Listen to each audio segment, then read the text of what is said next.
Mga kababayan, magandang araw sa ating lahat. September 21, araw ng pagtindig at paglaban ng sambayanang Pilipino. Araw ng paggunita sa isa sa pinakamadilim na kasaysayan ng ating bansa, ang pagkakadeklara ng Batas Militar o Martial Law noong panahon ng Marcos Sr., ang tatay ni Bongbong Marcos Jr. Naging malagim, naging marahas, naging madugo, naging malupit ang kasaysayan sa panahon na umiiral po sa ating bansa ang batas militar sa panahon na naghahari pa ang pasistang diktadura ng Marcos Sr. September 21, taon-taon po binabalikan ng sambayan ng Pilipino ang mga mapapait na karanasan at kasaysayan na yan at ang mga sugat bagamat wala na po ang direktang pagdurugo, hindi pa rin po naghihilom ang pait at hapdi na nararanasan ng mga dalawang henerasyon halos ng mga mamamayan ng sambayan ng Pilipino na direktang nakaranas po sa kalupitan at pait at bangis na dulot ng martial law ni Marcos Sr.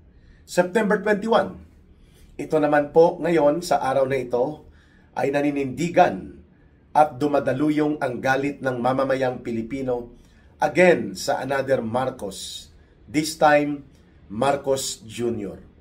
Malupit, karumaldumal at walang kasing iskandaloso at pagkagahaman ang pandarambong at pagnanakaw sa kaban ng bayan, paglulustay at pag-abuso sa pundo ng mamamayan na ginawa ng gobyerno ni Marcos at Romualdez. Bilyon-bilyon na mga pondo po ang ninanakaw. Umabot pa sa 1 trillion mahigit dito sa flood control project pa lamang. Walang kasing lupit at kasing gahaman at iskandaloso kung paano po nanumbalik ang tinatawag na monumental and institutional restoration of plunder and corruption from Marcos to Marcos. At nakikita natin po na ito ngayon ay pilit na hinuhugasan ni Marcos Jr. ang kanyang kamay at pilit niyang pinapatakas, pinagtatakpan upang hindi mapuruhan ng galit ng mga mamamayan ang kanyang anak, ang kanyang pinsan, ang kanyang asawa, ang kanilang mga barkadang mga oligarko at ang kanilang mga kasabwat na mga magnanakaw at buwetret buayang politiko sa Kongreso. Pati na po ang mga sindikato sa DPWH, mga kriminal na contractors na nagsipsip ng dugo at pawis mula sa buwis ng bawat mamamayan sa pamamagitan ng kanilang mga anomaliyang proyektong hinihigop ang pondo habang bumabaha ng tunay na baha at ito po ay pumipinsala sa milyong-milyong mga Pilipino. Ghost projects, substandard projects, kotong here, kotong there. Yan po ang tatak ni Marcos nang siya ang umupo. Kaliwat kanan ang congressional insertions. Ibig sabihin po illegal, parang PIDAP pa rin po ito, pork barrel, na siya po ang diniklara ng Korte Suprema na bawal, illegal at unconstitutional. Subalit taon-taon po na pinipirmahan pa rin ni Marcos para maging batas ang mga budget na sinindikato at inistapa nila Martin Romualdez sa utos niya at sa kanyang pangungunsinti. Yung tinatawag ko na evil triumvirate. Si Marcos ang may poder at kapangyarihan dahil siya ang elected ng taong bayan noong 2022 dahil nabudol at naloko niya ang mamamayan, pero ang totoong poder sa likod niya na nagmamaniobra ang asawa niya. Hindi elected, walang anumang mandato mula sa mamamayan itong si Lisa Araneta. Pero sobrang pakialamera at sobrang kumukumpas ng gobyerno ni Marcos at ito ay isang krimen sa bahagi ni Marcos. Betrayal of public trust yan. Bagamat asawa siya ng presidente, hindi po ito lisensya o pahintulot na siya ay makialam sa pagpapatakbo ng gobyerno. Sa kabilang banda po, sa triumvirate na ito, ay ang pinsan ni Marcos na ginagamit nilang mag-asawa upang kontrolin ang Kongreso. Ang pundo ay sipsipin at higupin at palusutin upang dambungin nila.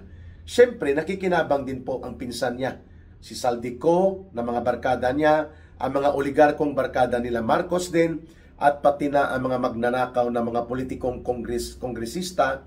May ilang senador na itinuturo na involved, pero ang kahindik-hindik, naging opisina at pugad ng sindikato at magnanakaw ang DPWH under Marcos Jr.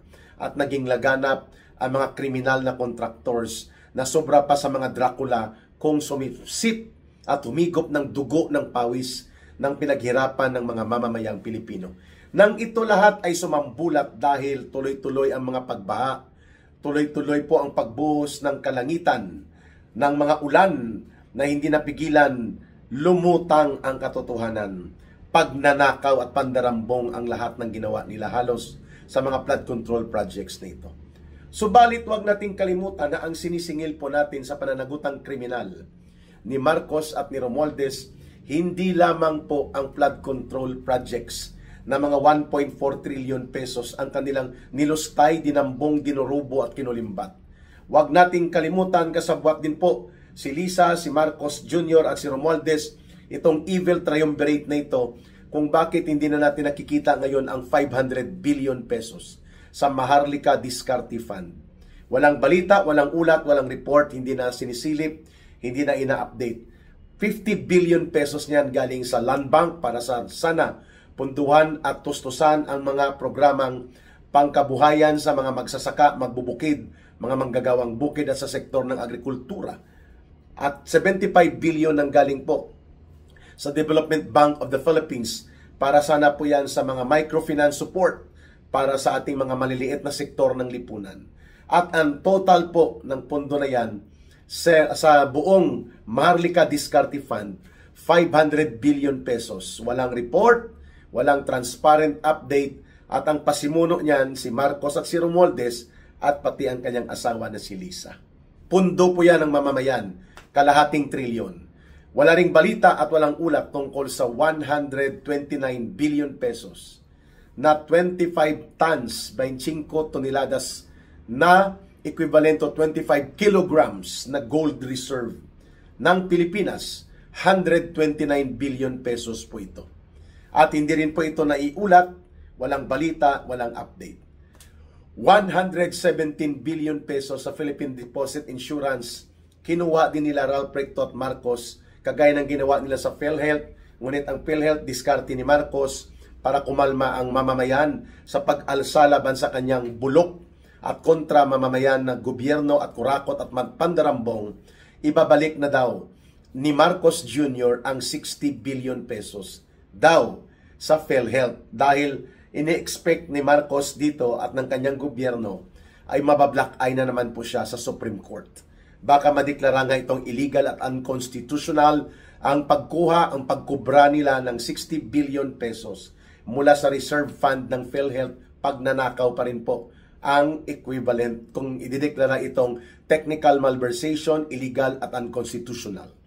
Saan na po napunta ang mga pundong ito? At marami pa pong ulat na halos lahat ng infrastructure projects ay pinagkakitaan nila Marcos, Romualdez at sa ilalim nila ang mga kasabwat nilang mga sindikato. Itong mga bilyon-bilyon na ari-arian nila Marcos, bilyon-bilyon na ari-arian nila Romualdez, nila Saldico, ay dapat bawiin ito ng mga mamamayan.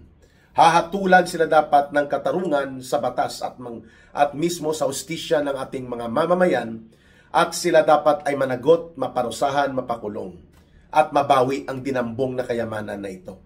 Pero yan lahat ay magsisimula lamang ang tamang proseso ng paniningil ng hustisya, pagpaparusa, pagbayad at pagbawi nila sa mamamayan at pagbawi ng mamamayan sa kanilang mga dinambong na mga kayamanang ito kung mapapalaya sa poder si Marcos at sila Romualdez.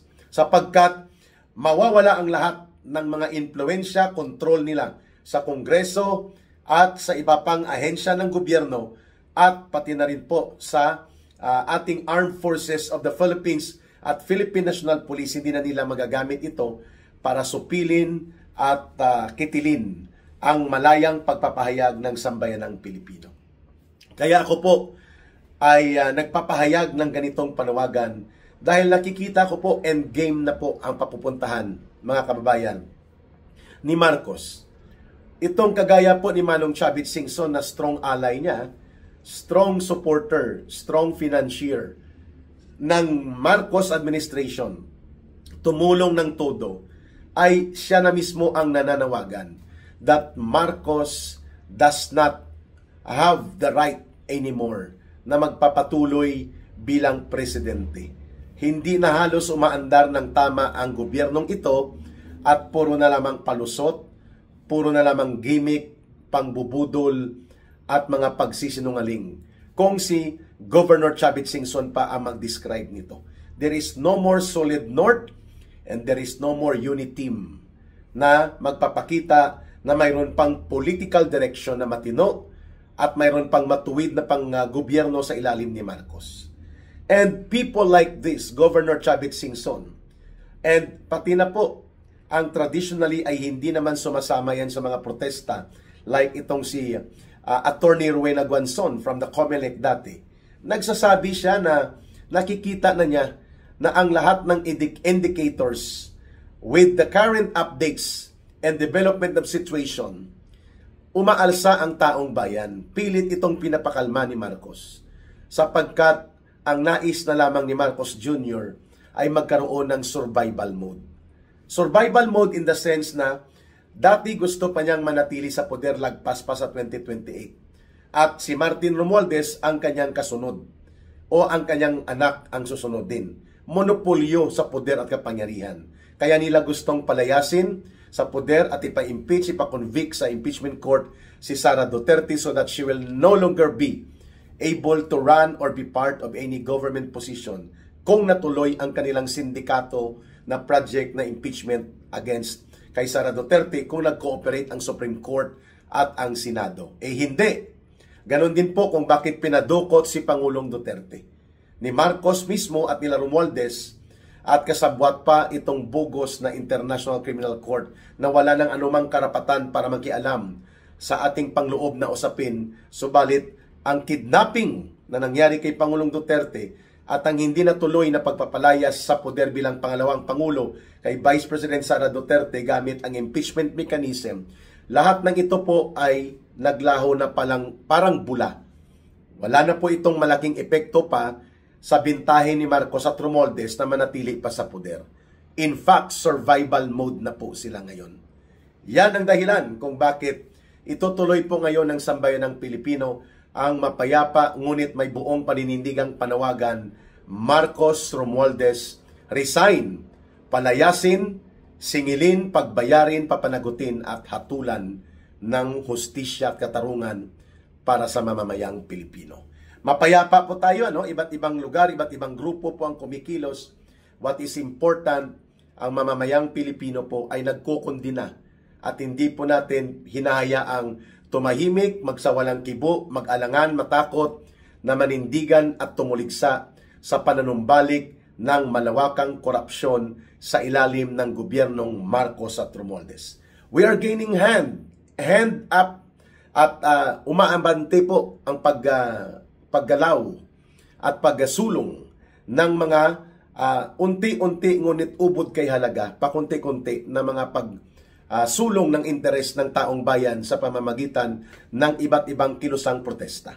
Bagamat may ibang grupo na nananawagan na hanggang doon lang sila sa pagtuligsa sa pandarambong at isyu ng korupsyon. May mga grupong nananawagan na hindi nila paparesignin si Marcos, habulin lang nila ang ibang mga politiko. It does not matter anymore. Mulat at nabuksan na po ang kaisipan ng taong bayan. Majority ng mamamayang Pilipino ay nakikita nila na ang punong salarin, ang kriminal na pinagmulan, arkitekto at prinsipal na nagdisenyo kung bakit nagkaroon ng malawakang pandarambong, malubhang korupsyon at naging swabe ang pangungurakot ng mga kongresista, mga kriminal na sindikato sa DPWH at iba pang sangay ng gobyerno at pati na po itong mga kriminal na mga contractors. Iisa lang pong factor. Walang Martin Romualdez na buhayan at pasimuno ng pandarambong sa mga budget na ito at mga altauhan niyang sila Saldico at iba pa kung walang Marcos Jr. na nagpapahintulot, nangungonsinti at nakikinabang sa ganitong sistema ng tinatawag na institutional and monumental restoration of massive plunder and corruption. Marcos is not innocent. He is the mastermind and the principal author kung bakit po kailangan silang managot itong Marcos at Romualdez na gobyerno. Sila po ang nagpalaganap ng pandarambong, sila po ang sinisingil ng taong bayan, kaya tayo kikilos. Kami po sa Bangon Sambayanan at sa Marcos Alis Dyan Coalition ay nandyan sa may junction ng EDSA Shrine. Yung kalsada na yan ay aming occupyhin, mapayapa, magpoprograma tayo mula alas 8 ng umaga. Diyan po sa harap lang ng Robinson's Galleria, sa harap lang po ng EDSA Shrine. At kung ano man mga grupo ang kikilos, nirerespeto namin yan, except itong grupo na babantayan po natin dyan sa may Luneta, sapagkat nandyan po ang mga Communist Party, New People's Army, NDF, front organizations, and urban operatives. Kaya po mag-ingat sa Luneta. At posibleng yan po ay sakyan nila for recruitment, for agitation, upang lalo pang gumulo at maglubha ang pampolitikang krisis ng ating bansa. Subalit tayo ay nananawagan, sila po ay ekstensyon ng project ni Marcos at Romualdez na magkaroon po ng kalituhan, panlilinlang at panloloko sa mga mamamayan so that hindi magkaroon ng focus laban kay Marcos. At ibalik pa rin po sa mga Duterte ang pagsisisi. Pero puno na po ang salop ng mga mamamayan. And we're looking at the development with more than 100 retired generals joining to march from Camp Aguinaldo. And we will try na mag-join and mag-link up po ngayong umagang ito dyan po sa may junction ng EDSA Shrine. At ito po ay nagdadagdag ng pagka-nervyos at panic mode ni Marcos. Survival mode na lang po siya. Mula doon sa opensiba na magmonopolyo ng poder at kapangyarihan, si Marcos po ngayon ay walang iba kundi maagang naging lame duck. Inutil, survival mode, pakain-kain ng okra, pa-feeding program, at pabait-baitan para lamang makapaghugas kamay sa kanyang pananagutang kanya pong sinalanta at winasak ang buong burokrasya by instituting a system together sa kanyang pinsan. At ang author niyan siyempre ang kanyang asawa, because Marcos is a jellyfish. Walang backbone, walang utak. Yan po ang jellyfish, no? Kung alintulad mo ang kanyang gobyerno. So, walang ibang dapat sisingilin ngayon, papanagutin at pagbayarin ay si Marcos at si Romualdez. At walang ibang tamang direksyon, kundi ang panawagan ng mamamayang Pilipino, palitan na po ang liderato sa gobyerno. Hindi natin pinapabagsak ang gobyerno, ito ay ating tinutulungan upang maging matino, maayos at matuwid ang demokratikong interes at kapakanan ng buong sambayan ng Pilipino ang kanyang paninindigan. At hindi magpapatuloy ang korupsyon, pandarambong at mananagot ang lahat na nag-abuso sa poder. Yan po ang dahilan kung bakit we need to change the leadership and have reforms in the government. At kami po ay nananawagan sa Armed Forces of the Philippines at sa Philippine National Police. Balikan niyo po ang conscience call ng sambayan ng Pilipino. Your duty to the Constitution, to the flag, to the country is not to any singular politician. It is to the best interest of the nation, to the best interest of the people.